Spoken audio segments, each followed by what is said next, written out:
Bien, bonjour tout le monde, et puis merci de m'accueillir derrière vos écrans pour une formation Web TV sur la vente en viager.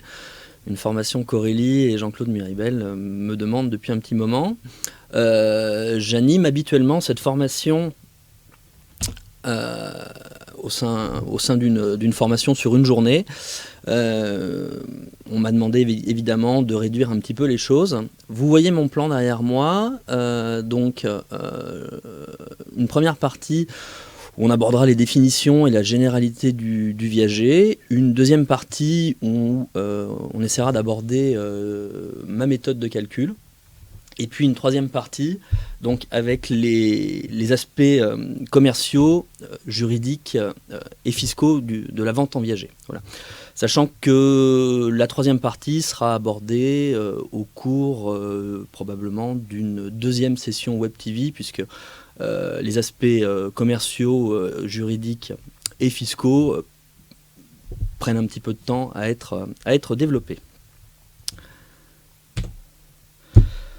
Première partie, donc la définition du viager et puis les généralités.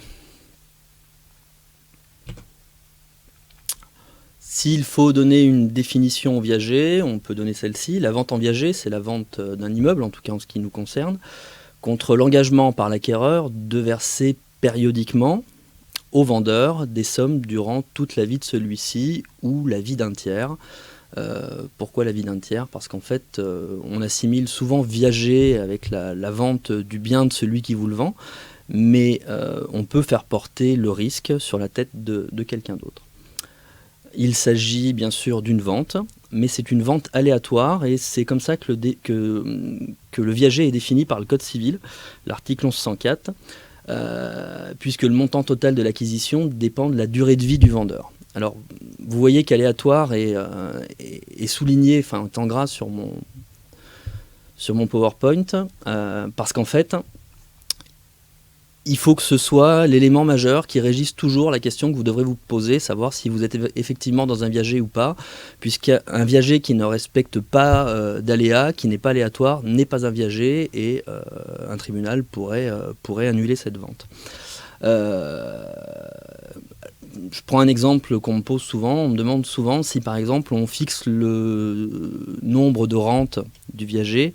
Est-ce que c'est un viager? Ben non, parce que si on fixe le nombre de rentes, ça veut dire qu'on fixe dès le départ le montant de la vente et que du coup, ça n'est plus une vente aléatoire, ça n'est donc plus un viager.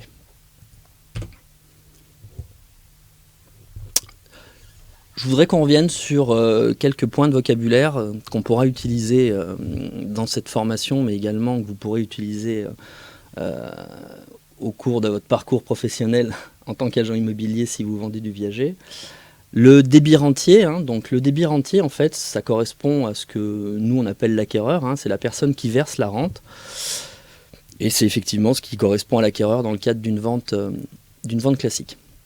Le crédit rentier, à l'inverse, c'est celui qui perçoit la rente. Ça correspond, dans nos ventes classiques, au vendeur. Bien évidemment, la rente, c'est la partie du prix qu'on paye sous forme d'un versement régulier. Donc ça peut être un versement mensuel, ça peut être un versement trimestriel.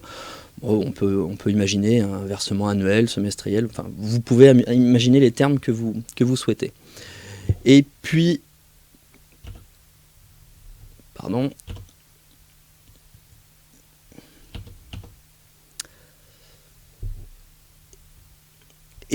donc le bouquet. Le bouquet, c'est la partie du prix qu'on verse immédiatement, c'est-à-dire à la signature de l'acte authentique.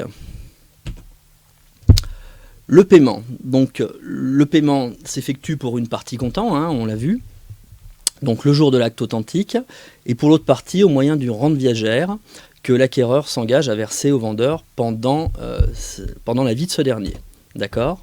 Donc le paiement qu'on effectue comptant, c'est le bouquet, et l'autre partie, au moyen d'une rente viagère que l'acquéreur s'engage à verser au vendeur pendant toute la vie de ce dernier, c'est bien évidemment ce qu'on appelle les arrérages. Voilà, je pense que vous voyez mieux comme ça. Deux grands types de vente en viager, hein. Je pense que là vous voyez un petit peu de quoi je vais vous parler. Donc ce qu'on appelle le viager libre, en opposition au viager occupé. On va principalement parler de ces deux types de vente aujourd'hui, sachant qu'on pourra aborder lors d'une prochaine session d'autres types de ventes qu'on peut également faire en viager, mais classiquement vous croiserez soit le viager libre, soit le viager occupé. Le viager libre, c'est quoi? Le débit rentier est propriétaire du bien, il en dispose comme bon lui semble, il peut l'habiter, le louer ou même le revendre, hein. Donc classiquement, ce sont des vendeurs qui vendent leur maison, mais qui partent en maison de retraite, qui vendent une résidence secondaire, en tout cas un bien dont ils ne souhaitent plus disposer. Ça peut aussi être un immeuble de rapport qu'ils cèdent, auquel cas l'acquéreur peut tout de suite en percevoir le loyer. Deuxième type de viager, le viager occupé. Dans ce cas-là, le vendeur, le crédit rentier se garde ce qu'on appelle une réserve du droit d'usage et d'habitation, c'est-à-dire que sa vie durant, on lui laissera la possibilité d'occuper le bien, d'accord ? Gracieusement bien évidemment. Pour autant, l'acquéreur, le débit rentier, en devient propriétaire aujourd'hui. En tout cas le jour de la vente. Les aspects moraux. Les aspects moraux, c'est effectivement... l'aspect moral, c'est un problème qui revient régulièrement quand on parle de viager. Mais si on essaye de réfléchir de manière un petit peu logique, on se rend compte que, la première des choses, le viager, c'est un contrat qui est aléatoire. C'est-à-dire qu'il n'y a pas plus de chances de faire une bonne affaire que de chances de faire une mauvaise affaire. D'accord ? On ne sait pas combien de temps la personne va vivre. Donc, après tout, on peut effectivement faire une bonne affaire, mais on peut effectivement en faire une mauvaise. À mettre dans la balance des aspects moraux, qui est le premier à solliciter la vente en viager ? C'est rarement l'acquéreur, c'est plutôt le vendeur qui, à un moment donné, va vous solliciter parce qu'il a un besoin particulier. On verra après ce qui peut amener quelqu'un à vendre à viager, un besoin de finance ou autre. Donc la vente en viager est sollicitée en premier par la personne qui souhaite vendre, hein, et non pas par l'acquéreur.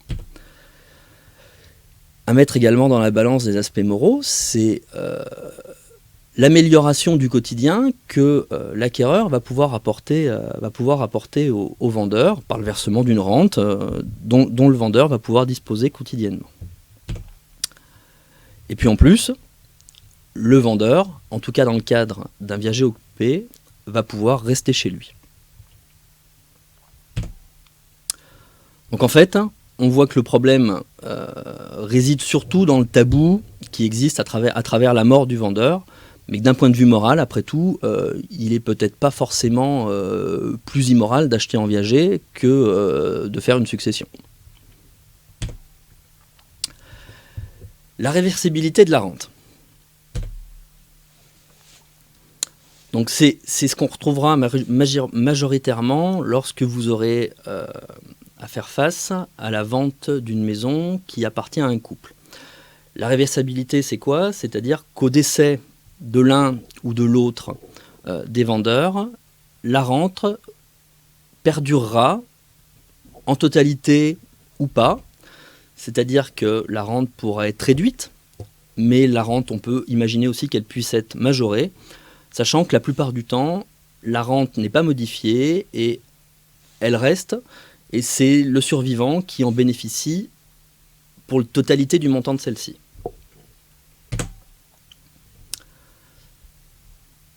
Les garanties du vendeur, c'est effectivement un problème qui se pose, c'est-à-dire que le vendeur va vendre sa maison, mais on est d'accord que dans la mesure où le paiement s'échelonnera sa vie durant, on peut s'interroger sur les garanties que le vendeur aura du paiement de cette rente.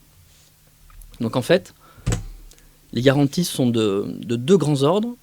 Le premier, c'est l'insertion d'une clause résolutoire au contrat, hein, donc dès l'avant-contrat, dès le compromis, une clause résolutoire dans laquelle on va indiquer, par exemple, qu'à défaut du paiement de 2 termes de loyer, de 2 termes de rente de suite, la vente sera résolue de plein droit et l'ensemble des paiements effectués jusqu'à présent sera acquis d'office au crédit rentier. Bien évidemment, cette clause, pour être valable, il faut qu'elle soit reprise dans l'acte authentique, puisque c'est l'acte authentique qui lui donnera toute sa valeur. La deuxième clause qu'on va insérer, c'est une prise de privilège. D'accord ? Alors, pour vous éclaircir un petit peu, la prise de privilège, c'est un petit peu comme une hypothèque, c'est un petit peu moins fort qu'une hypothèque, mais en tout cas, ça permettra, si le bien doit faire l'objet d'une vente, d'une saisie, hein, d'une vente forcée, ça permettra au détenteur du privilège d'être le premier créancier. D'accord ? Donc ce privilège sera pris au bénéfice des vendeurs qui, en cas de vente de la maison à quelqu'un d'autre, ou s'il y avait des difficultés à un moment donné dans le paiement et dans les rapports avec le vendeur, permettrait avec l'acquéreur, permettrait au vendeur de pouvoir récupérer les fruits de cette vente forcée. Bien évidemment, cette prise de privilège a une conséquence immédiate pour le débit rentier, vous l'avez compris, c'est que s'il fait un prêt pour payer en tout cas la partie comptante, de la vente, il ne pourra pas faire de prêt où la prise de garantie de ce prêt viendrait être la maison achetée.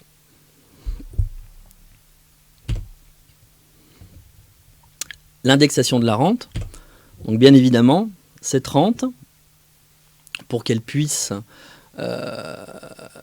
conserver sa valeur dans le temps, il faut pouvoir l'indexer. Donc cette indexation est libre et vous pouvez choisir l'index de votre choix.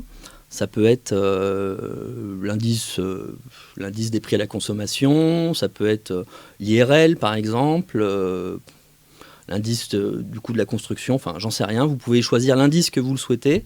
Bon, après il faut que ce soit un indice qui soit cohérent. Que se passe-t-il si le crédit rentier quitte la maison avant son décès ? Donc là effectivement c'est une question qui est malheureusement pas assez souvent abordée.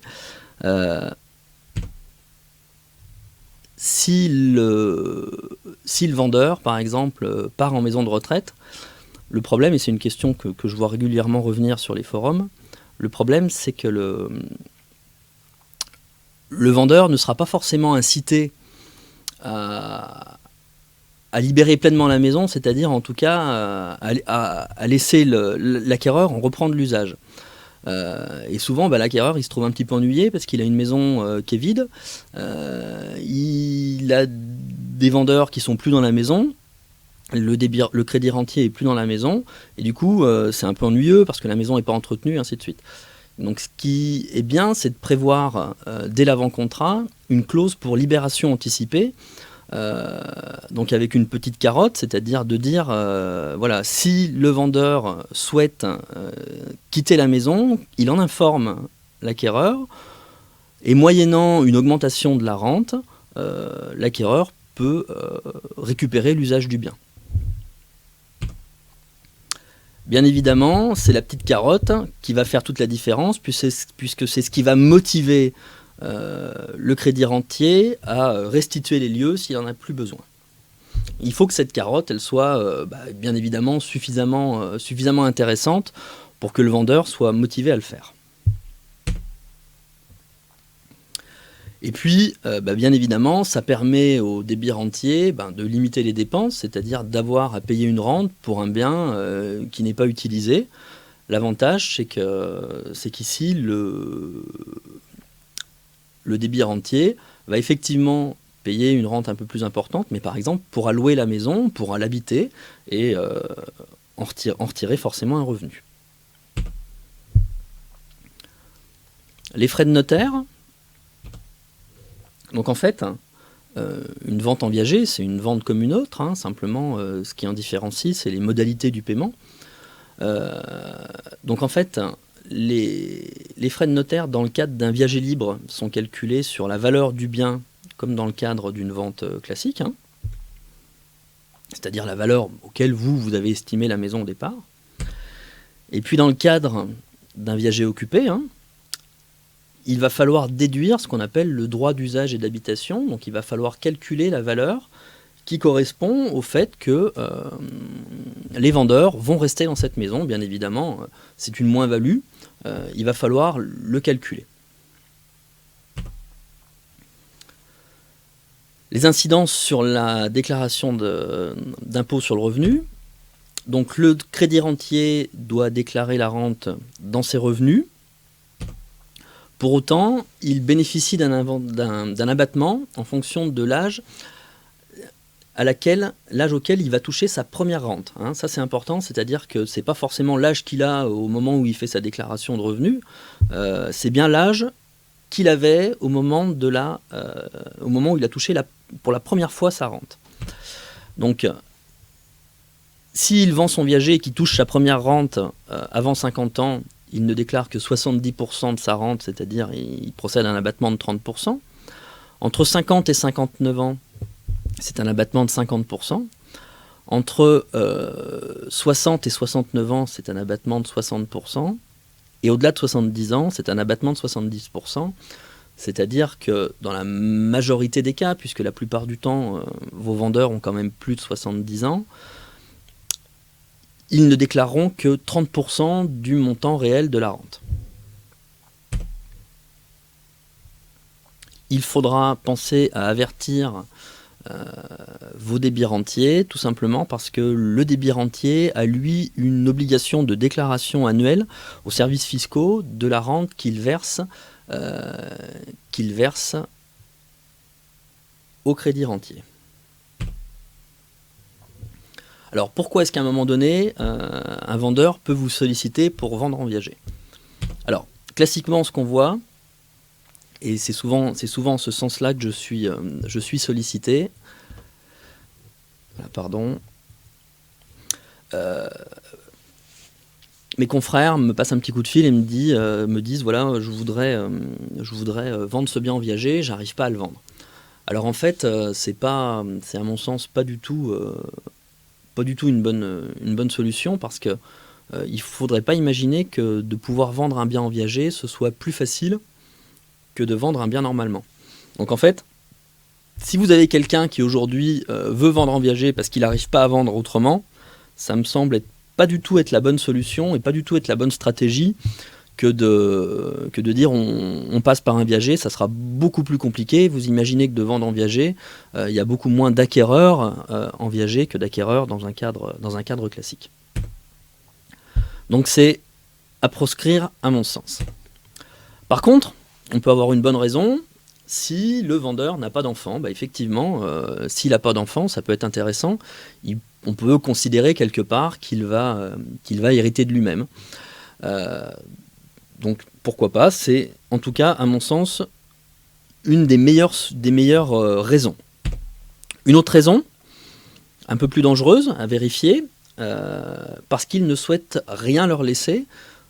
Effectivement, on a parfois des clients vendeurs qui souhaitent vendre en viager parce que la maison sera vendue et il ne restera rien aux enfants.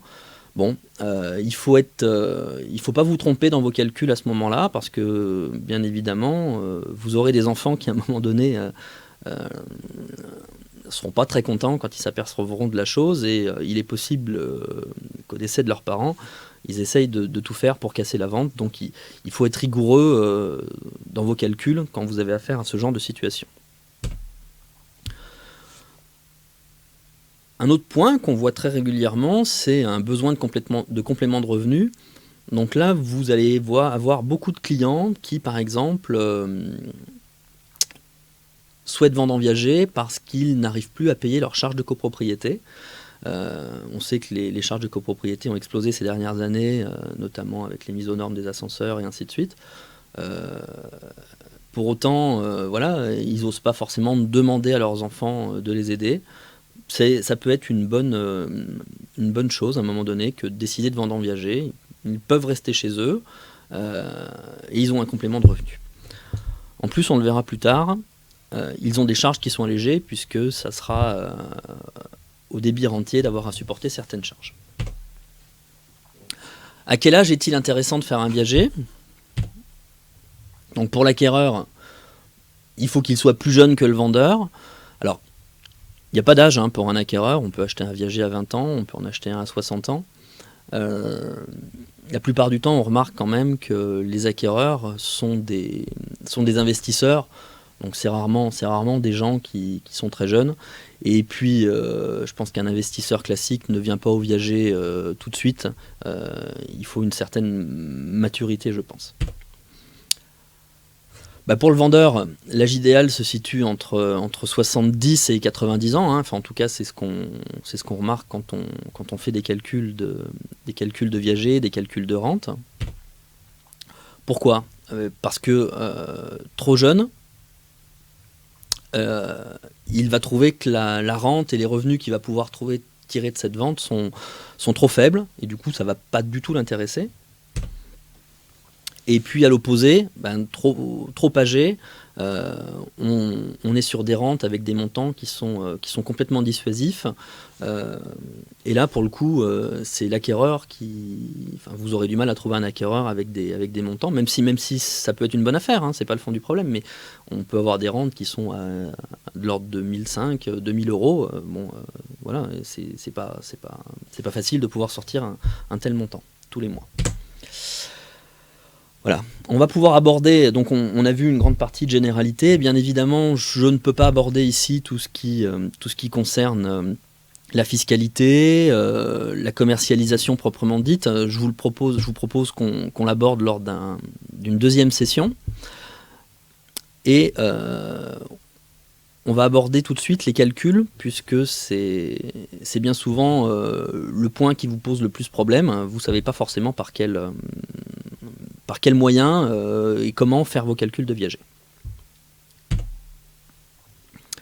Donc ce qu'il faut savoir, c'est que en fait, les calculs sont libres et le Code civil stipule que la rente viagère peut être constituée au taux qu'il plaît aux parties contractantes de fixer. C'est-à-dire que clairement, on a une liberté totale sur les méthodes de calcul. Alors on me dit qu'il y a des questions, pardon. Excusez-moi si je n'ai pas répondu à toutes les questions. Alors, on va... si le débit rentier est propriétaire, les travaux à réaliser, si besoin, dans la maison, sont à la charge. Alors, les travaux, ça dépend. Pardon. Hop. Je fais un petit retour en arrière. Voilà. Donc les travaux. Tout ce qui est menu travaux, ça va être à la charge du crédit rentier, c'est-à-dire à la charge des vendeurs qui restent dans la maison dans le cadre d'un viager occupé. Par contre, tout ce qui est gros travaux, vous êtes d'accord qu'à partir de ce moment-là, l'acquéreur sera propriétaire de la maison, même s'il n'en a pas l'usage. Donc tout ce qui est gros travaux seront à sa charge. Maintenant, dans le cadre d'un viager libre, tous les travaux sont à la charge de l'acquéreur. Géraldine me demande à quel âge un vendeur vend-il en viager en moyenne et a-t-on intérêt à acheter en viager occupé?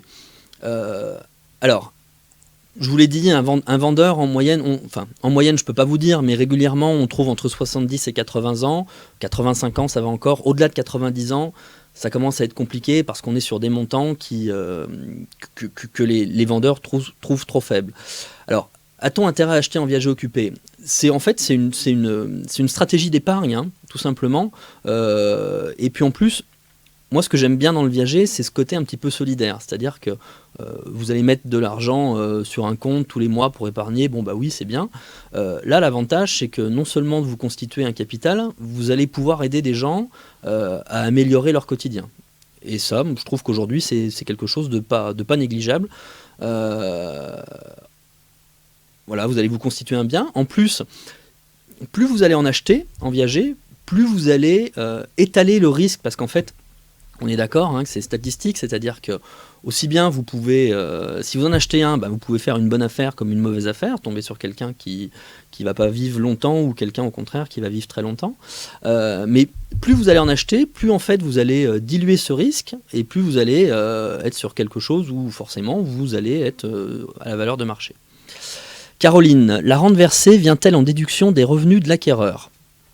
Non, pas du tout. Non, pas du tout. Au même titre que quand vous achetez une maison, ce que vous versez à la banque, ça ne vient pas en déduction de vos revenus. Éventuellement, les intérêts dans le cadre d'un investissement, mais rien d'autre. L'avantage fiscal, pour un acquéreur, il y en a pas forcément. Alors, il y a un point dont on peut discuter, parce que c'est... Je dirais pas que c'est la libre appréciation des services fiscaux, c'est si vous achetez un viager pour le mettre dans votre patrimoine au titre d'un investissement locatif. La question est de se poser, est-ce qu'on peut déduire les charges, les travaux que vous faites dans le bien. En fait, si on prend les notes fiscales, clairement, a priori non, on peut pas le faire. Pour autant, moi je pense que ça peut se discuter dans la mesure où si ce bien se destine à être dans votre patrimoine à titre d'investissement, on est d'accord que les travaux que vous faites aujourd'hui, c'est pour votre bien demain. Donc voilà, je connais des gens qui le pratiquent comme ça, qui en tout cas déduisent aujourd'hui les travaux qu'ils font dans des viagers occupés. L'administration fiscale a pour l'instant rien dit. Karine, a-t-on obligation de prévenir les enfants héritiers que les parents ont vendu en viager ? C'est pas à vous de le faire en tout cas, vous n'avez pas d'obligation en la matière. Par contre, ça peut être bien à un moment donné quand même d'alerter les parents sur le fait que, au moins pour vous savoir si les enfants sont d'accord, si à un moment donné ça risque de créer litige, parce qu'il est évident que le jour où les enfants s'en apercevront, il y aura un litige. À partir de quel moment la vente en viager est-elle intéressante pour l'acheteur ? C'est difficile à répondre. Moi, j'aurais tendance à dire à partir du moment où vous avez un acheteur qui a envie d'épargner différemment. Voilà. Moi, c'est vraiment l'avantage que je trouve dans le viager. C'est à l'époque où on parle de tout ce qui est commerce solidaire et ainsi de suite. Je veux dire, dans le viager, si on résume le principe, c'est quoi ? C'est le vendeur qui fait crédit directement pour l'achat de sa maison à son acquéreur. Donc l'acquéreur aide le vendeur à profiter de la vente de son bien directement. En contrepartie, le vendeur lui laissera un bien quand il partira. Moi je trouve que c'est sympa pour ça. Si vous n'avez pas d'autres questions, je continue, et puis surtout n'hésitez pas à me reposer des questions, je ferai attention maintenant aux questions que vous me poserez. Donc deuxième partie, on aborde les calculs. Donc ce que je vous ai expliqué tout à l'heure, c'est que vous avez toute latitude pour fixer le montant des arrérages. Donc en fait, vous avez toute latitude pour utiliser les méthodes de calcul que vous souhaitez. D'accord ? C'est l'article 1976 du Code civil qui vous dit que la rente viagère peut être constituée au taux qu'il vous plaît, au taux qui plaît aux parties contractantes. Alors, quel est le prix d'un viager quand on vend un viager libre ? On est d'accord qu'un viager libre, les vendeurs vont quitter la maison, donc vous allez tout de suite bénéficier de la pleine propriété du bien. Donc en fait, la valeur marchande correspond au prix de vente, d'accord ? Et donc ce prix de vente, comme je vous l'ai expliqué dans la première partie, est composé d'une partie de bouquet et de l'autre partie d'un capital qui sera à convertir en rente. Dans le cadre du viager occupé, le prix de vente ne correspond pas à la valeur marchande, puisque la valeur marchande, c'est ce que vaut votre maison, mais sans les occupants à l'intérieur. Or là, on a des vendeurs qui vont rester dans la maison. Forcément, ça a une moins-value, ça a un coût. Il va falloir le calculer. J'essaye de me déplacer. Voilà, je pense que vous voyez l'autre partie, j'espère en tout cas. Donc le viager occupé, le prix de vente, en fait, c'est la valeur marchande moins le droit d'usage et d'habitation.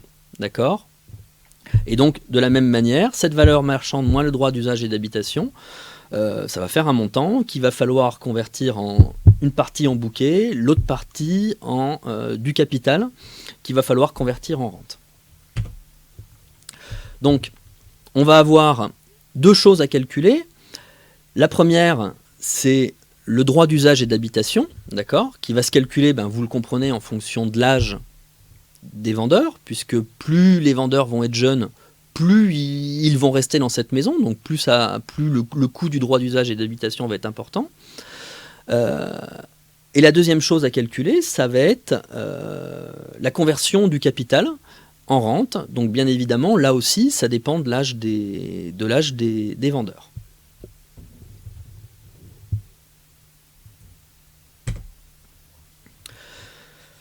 Donc, la conversion du capital en rente, il existe bien des méthodes. Moi, j'ai fait un choix qui est celui d'utiliser le barème fiscal. Tout simplement parce que si vous voulez convertir un capital en rente, on est d'accord que pour ce faire, il faut utiliser l'étape de mortalité, l'étape d'espérance de vie. Quand j'ai commencé à faire quelques formations, enfin en tout cas à suivre des formations sur le viager, on a commencé par me dire ça c'est une vieille table, donc il faut compenser, tu rajoutes 2 points ici, t'en enlèves un là. Enfin, j'ai trouvé que ça faisait un peu bricolage, je comprenais pas bien. Donc effectivement, la vraie difficulté, c'est qu'il est difficile de trouver l'étape de mortalité à jour. Donc c'est difficile après de pouvoir compenser. Enfin, l'espérance de vie ces 10 dernières années, moi je ne sais pas comment elle a évolué. Et en l'occurrence, les derniers barèmes, en tout cas quand je m'y intéressais, que j'ai pu trouver, daté de 98, ça fait 16 ans. Pour moi, ça me paraît trop ancien. En fait, l'administration fiscale, de son côté, édite un barème qui permet de déclarer cette rente dans son ISF. On est d'accord qu'on déclare à l'ISF, on ne déclare pas des revenus, mais on déclare bien ce qu'on possède en capital. Donc, si vous voulez, l'avantage de ce tableau, c'est qu'on peut considérer que l'administration a déjà procédé à tous les calculs, puisque l'administration vous dit, voilà, pour 1 euro de rente que vous avez touché en fonction de votre âge, bien évidemment, donc c'est un tableau, on vous dit, vous êtes un homme, vous avez 80 ans, vous avez touché 1 euro de rente, ça fait tel capital. Voilà. Donc, on peut considérer que l'administration a déjà procédé au calcul d'espérance de vie. Et puis, l'autre avantage que moi j'y vois, c'est que il n'y a pas de risque de redressement fiscal, on ne pourra pas venir vous reprocher vos méthodes de calcul puisque vous n'avez fait qu'appliquer le barème fiscal. L'autre partie du calcul va concerner la détermination du droit d'usage et d'habitation. Donc là aussi, quand j'ai commencé à me former au viager, j'ai vu plein de choses, des gens qui faisaient des beaux calculs dans tous les sens. Pourquoi pas moi je pense qu'après il faut être très très fort pour pouvoir déterminer quel va être l'impact du droit d'usage et d'habitation sur la valeur d'un bien. Si on regarde quelque chose de rapprochant, si je vous parle de démembrement de propriété, c'est-à-dire l'usufruit d'un côté et la nue propriété de l'autre, on peut essayer de regarder un petit peu ce qui se passe. Donc, l'usufruit, à la différence du droit d'usage et d'habitation, c'est que le titulaire du droit de l'usufruit a la possibilité de louer, d'accord ? Dans le cadre du droit d'usage et d'habitation, ça n'est pas possible. C'est-à-dire que ce droit d'usage et d'habitation est personnel, il n'est pas cessible. Donc, si on se place du point de vue de l'acquéreur, l'usufruit, c'est plutôt négatif parce que ça donne des droits aux vendeurs qui sont plus importants que le droit d'usage et d'habitation. Dans le cadre d'un usufruit, la taxe foncière est à payer par l'usufruitier, d'accord ? Dans le cadre du droit d'usage et d'habitation, la taxe foncière est bien à payer par l'acquéreur du viager. Donc là, effectivement, c'est l'inverse, c'est-à-dire que le droit d'usage et d'habitation représente un point un peu plus négatif que l'usufruit, puisque ça vous fait un coût financier plus important à travers la taxe foncière. Et puis, si on regarde les charges locatives, en fait, à travers le droit d'usage ou à travers l'usufruit, c'est à peu près égal, c'est-à-dire que c'est ce que je répondais tout à l'heure à Karine. Les gros travaux sont de toute façon à la charge de l'acquéreur, hein, que ce soit qu'on ait laissé l'usufruit ou le droit d'usage au vendeur. Les gros travaux sont à la charge de l'acquéreur, et puis tout ce qui est menu travaux, entretien, comme dans le cadre d'une location, sont à la charge de la personne qui va rester dans les lieux. Donc là, c'est égal. Donc en fait, si on regarde les choses, d'un côté, l'usufruit, on a un aspect négatif à travers la possibilité de louer, mais de l'autre côté, on a un aspect positif à travers le fait que le détenteur de l'usufruit a à sa charge la taxe foncière. Et inversement pour les DUH. Où je veux en venir, c'est que souvent on me dit oui, mais un DUH, c'est pas l'équivalent de l'usufruit. Je dis oui, effectivement, c'est pas l'équivalent, mais pour autant, il y a des points qui se contrebalancent. Donc, pour calculer le droit d'usage et d'habitation, vous avez deux solutions. La première, c'est de dire, de rester sur les positions que j'évoquais tout à l'heure, de dire qu'un droit d'usage et d'habitation, c'était pas la même chose qu'un usufruit. Libre à vous, moi je pense que c'est malgré tout très très difficile de pouvoir le calculer quoi qu'il en soit. Donc je considère pour ma part qu'il y a une deuxième solution qui est bonne, c'est de considérer que le droit d'usage et d'habitation n'est pas si éloigné que ça de l'usufruit, et d'utiliser le barème fiscal qui est mis à disposition par l'administration, hein. Donc c'est le barème que vous connaissez je pense à peu près tous, hein, donc qui vous dit que la valeur de l'usufruit, pour quelqu'un qui a plus de 21 ans, c'est 90%, plus de 31 ans, c'est 80%. Voilà, hein, enfin, vous avez le tableau devant vous. Et donc, pour des âges qui nous intéressent, 71 ans, entre 70 et 80 ans, la valeur de l'usufruit, c'est 40%. Entre 80 et 90, c'est 30%. Au-delà de 90 ans, c'est 20%.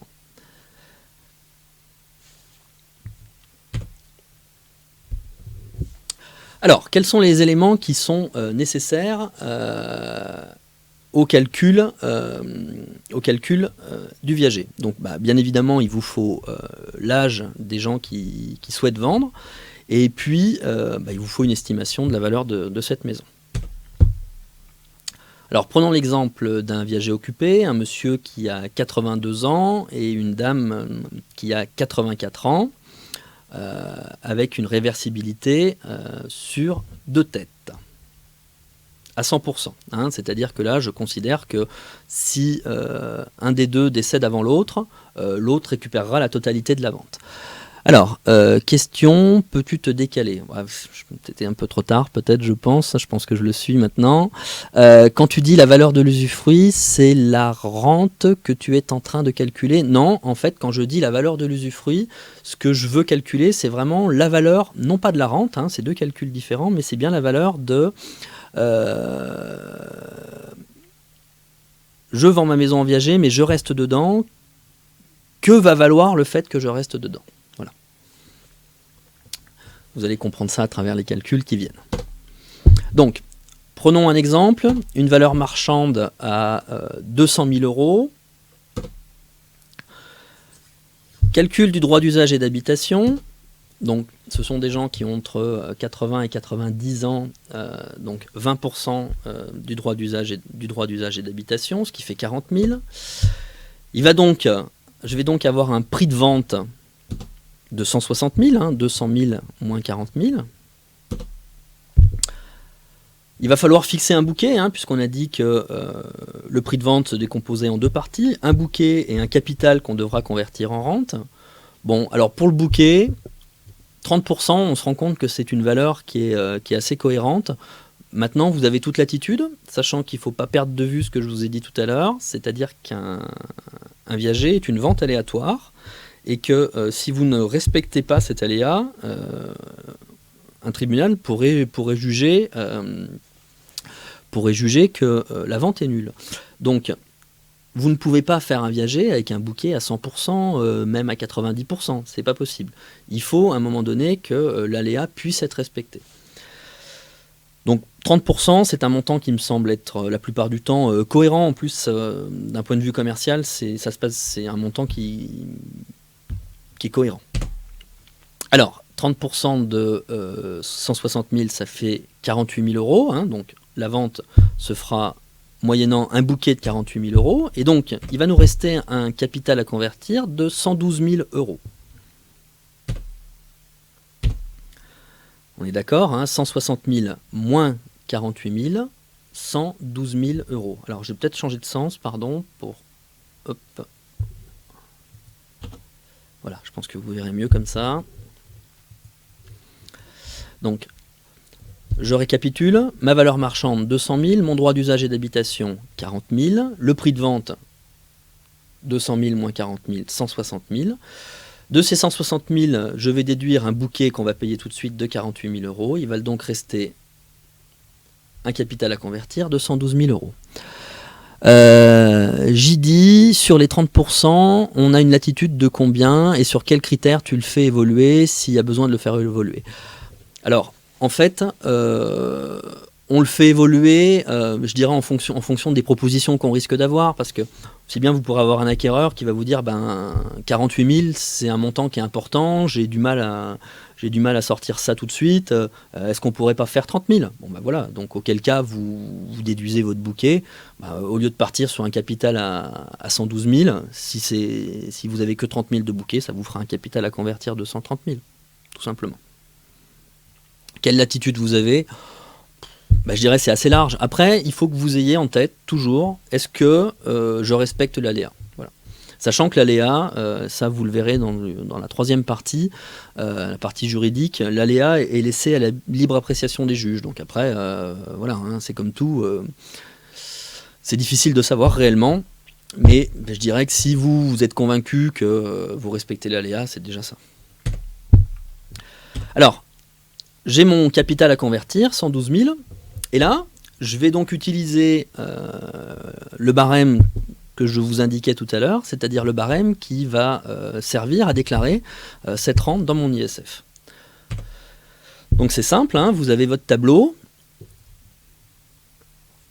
et vous voyez, je ne sais pas si vous voyez, non vous ne voyez pas, enfin j'ai entouré en rouge donc la colonne qui correspond à madame à 84 ans, monsieur à 82 ans, et donc on arrive à 10,831, donc ce qui veut dire que pour 1 euro de rente touché par ce couple, le capital correspondant est de 10,831 €. Je reprends mes chiffres, on est d'accord, j'ai mon capital à convertir de 112 000 euros. Ça fait un taux de rente, je vous calcule le taux de rente, hein, juste pour que vous l'ayez en tête. Hein. Donc comment on calcule le taux de rente ? C'est l'inverse de ce qui se passe dans notre tableau, c'est-à-dire 1 divisé par 10,831 multiplié par 100. J'ai donc un taux de rente à 9,23%. Conversion du capital en rente, 112 000 divisé par 10,831, ce qui me fait 10 340 € par an.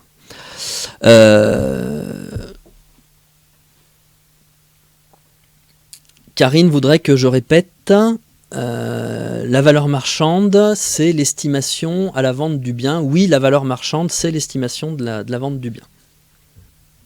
Karine, si tu veux me dire ce que tu veux que je répète, je le répéterai volontiers, mais dis-moi-le. 10 340 € que je vais diviser par 12, on a donc 862 € par mois. Donc, dans ce cas-là, nous ferons une vente en viager avec un paiement au comptant, c'est-à-dire le bouquet de 48 000 € et le versement d'une rente de 862 € par mois. D'accord ? Et donc, l'avis du rang des vendeurs, si l'un des deux décède avant l'autre, l'autre continuera de toucher la même somme.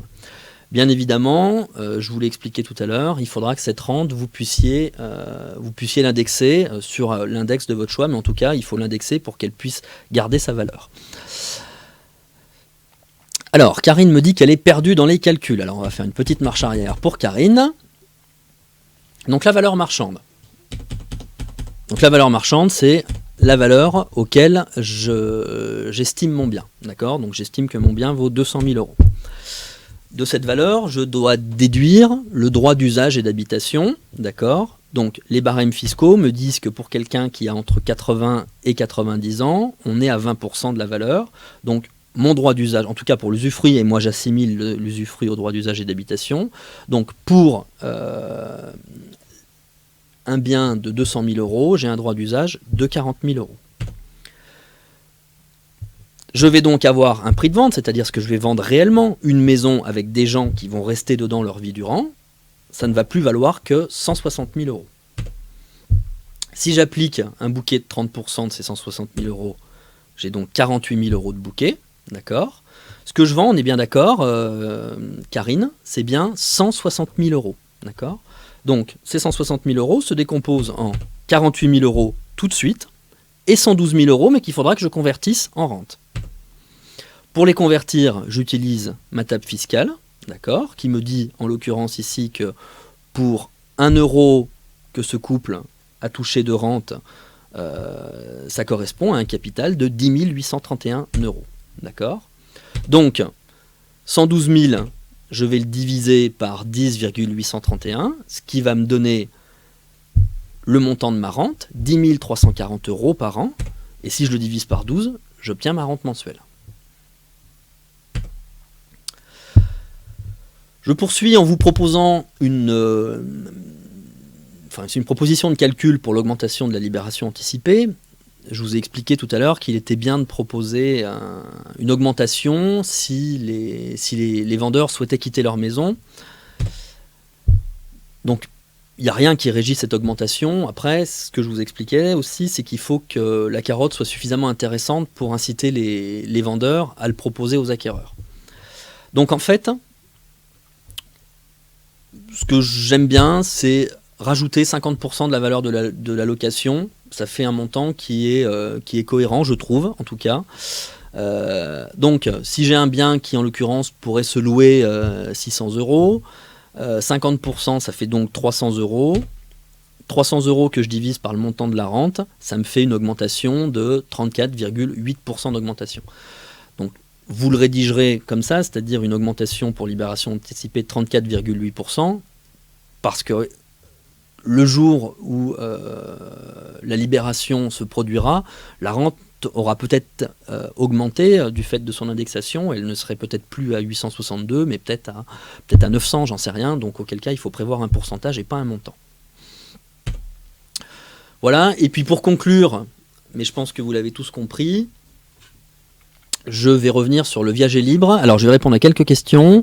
Ce type de vente peut-il être contesté par les héritiers au décès du vendeur? Oui, Géraldine, ça peut arriver. Ça arrive de temps en temps. C'est pour ça qu'il faut être vigilant dans ces calculs. Et c'est pour ça que moi j'aime bien utiliser les tables fiscales, parce que je considère que si on veut remettre mes calculs en cause, en fait on va remettre les calculs de l'administration en cause, pas les miens. Faut-il le faire plusieurs et vis-à-vis d'un éventuel... Faut-il... Je comprends pas ta question, j'ai dit, je suis désolé. Faut-il faire plusieurs estimations vis-à-vis d'un éventuel conflit? Pourquoi pas, oui, effectivement, ça peut être intéressant de faire plusieurs estimations. Oui, pas du tout. C'est une bonne idée.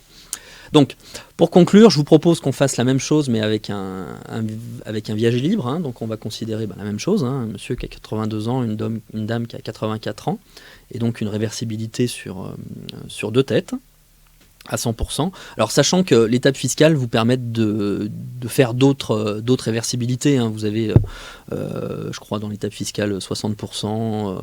Voilà. 100%, c'est de toute façon ce que vous trouverez classiquement, et puis c'est légitime.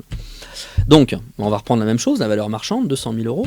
On est d'accord que la différence ici, c'est que vous n'aurez pas à déduire de droits d'usage et d'habitation, puisque vous vendez le bien libre. Notre prix de vente sera donc l'équivalent de notre valeur marchande. Un bouquet de 30%, 60 000 euros. Le capital à convertir, 140 000 euros. De la même manière, si je divise 140 000 par 10,831, j'arrive à 12 925 euros par an, soit une rente de 10 077 euros par mois. La même vente, dans le cadre d'un viager libre, se fera moyennant un bouquet de 60 000 euros et une rente mensuelle de 10 700 euros.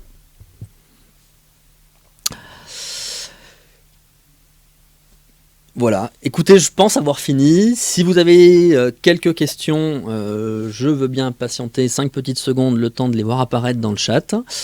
Et puis en attendant, donc, je vous informe que la prochaine session touchera des avantages qui seront des sujets qui seront davantage fiscaux et commerciaux, c'est-à-dire que je vous expliquerai comment rédiger votre compromis, comment rédiger votre mandat, et puis surtout quels sont les points sur lesquels il faut que vous soyez vigilant, parce qu'effectivement, vous l'avez vu, on m'a posé la question, un viager, ça peut parfois être source de litige avec les héritiers, et je pense qu'effectivement, je n'ai pas de chiffres à vous donner, mais je pense que il y a plus de litiges dans les ventes en viager que dans les ventes classiques. À quoi sert le calcul du taux de rente ? Tout simplement parce qu'à un moment donné, je vous l'ai démontré, on part sur un capital, et ce capital, il faut pouvoir mettre une rente en face. Donc à un moment donné, il faut bien pouvoir faire ce calcul, sans quoi vous ne pourrez pas le faire. Alors, on me demande de revenir sur ma diapo précédente. Donc j'imagine que c'est celle-ci, Tracy. Donc je vais vous la reprendre. En fait, il y a un petit décalage entre ce que vous voyez tout de suite et le moment où moi je le lis. Donc c'est difficile de savoir quelle était la diapo précédente. Donc, valeur marchande, 200 000 euros. Droit d'usage et d'habitation dans le cadre d'un viager libre, je n'en ai pas, on est d'accord. Le prix de vente, on sera toujours sur 200 000 euros du coup, puisque je n'ai pas à déduire de droit d'usage et d'habitation. Le bouquet, 60 000 euros. J'ai un capital à convertir, 240 000 euros. J'utilise ma table fiscale, c'est la même que celle de tout à l'heure. 140 000 euros divisé par 10,831. J'ai une rente annuelle de 12 925 euros, soit une rente mensuelle de 10 077 euros. Alors, les questions. Karine, combien est-ce que ça représente dans mon CA ?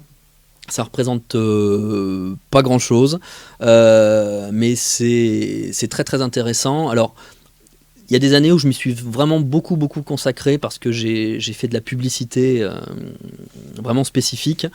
Et c'est des années où j'arrivais à faire deux ventes dans l'année en viager.